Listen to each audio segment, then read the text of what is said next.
this is an extraordinary story. This is about a young man, a young Chinaman, and I would say young, I mean we're talking about 12 or 13 years old.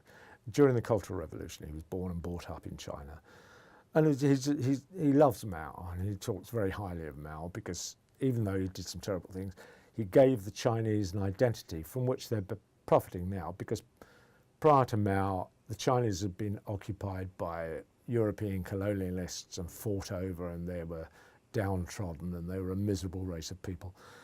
And Mao gave them a sense of personal pride. So most of them think very fondly of Mao because of that, not because of these atrocities, but because he gave them a sense of identity, which has created the industrial animal we see now, really. I mean, but anyway, the story about this young guy, he was touring Europe, going to these various championship finals for classical musicians and winning everything. And he was 12, 13 years old.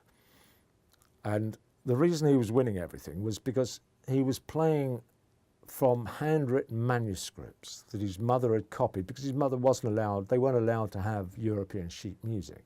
So mother copied, painstakingly copied all these transcripts, hid her handwritten notes, destroyed all the originals. And he learnt these pieces from those handwritten notes. So when he came to do the exhibitions in Europe, all the judges were aghast at the sound, because this was, they were hearing music which the composer had originally intended. After 200 or 300 years, pieces were getting distorted, extra instruments were being played, and instruments were being changed. But he put an identity to those pieces of music which made him win nearly all these competitions. In fact, Yehudi Menuhin saw him once and called him the finest musician ever. And the only pupil Menuhin had in his life was this guy. And he was with him to the end. In spite of the hatred by the family, because the family don't want the world to know that they were in second place compared with this wonderful musician. Anyway, so he learned to play, and he won everything.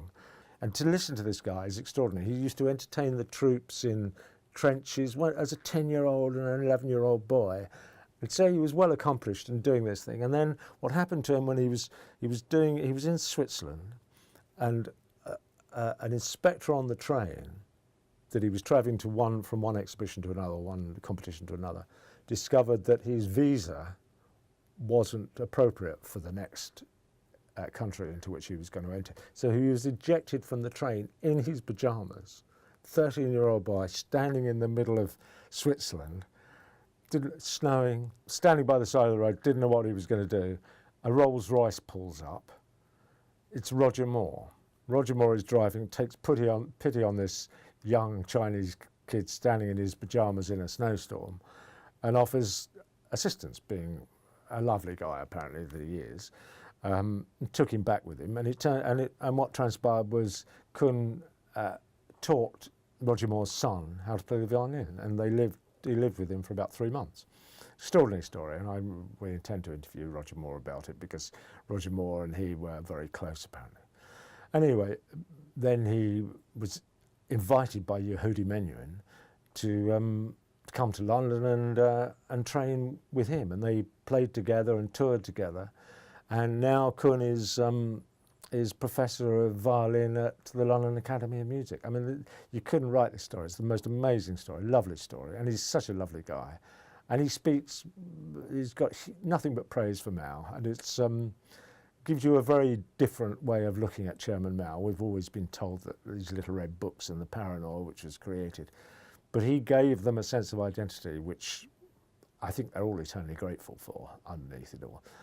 But there were hardships, but I think it was, the intent was for the people. He did mess up a couple of times, and it's the same with lots of these dictators. You know, they aren't all bad, but and certainly Mao wasn't all bad. He was misguided. But Kun is a great fan of his, and Kun would love to tell his story, and the archive attached to it is very interesting, because it's all about that period in the Cultural Revolution where he learnt how to play his instrument, which was a Western instrument and banned by the Cultural Revolution. You weren't allowed to play Western instruments. It was a very draconian regime, and he was persecuted for it. His mother was persecuted, and then he went on to this extraordinary success. And the reasons for that success are the handwritten manuscripts that were created by his mum. And it's a lovely story, and it's a real feel-good story, and should be told. So we'd like to, that would be one of the programs within our list of programs we intend to make.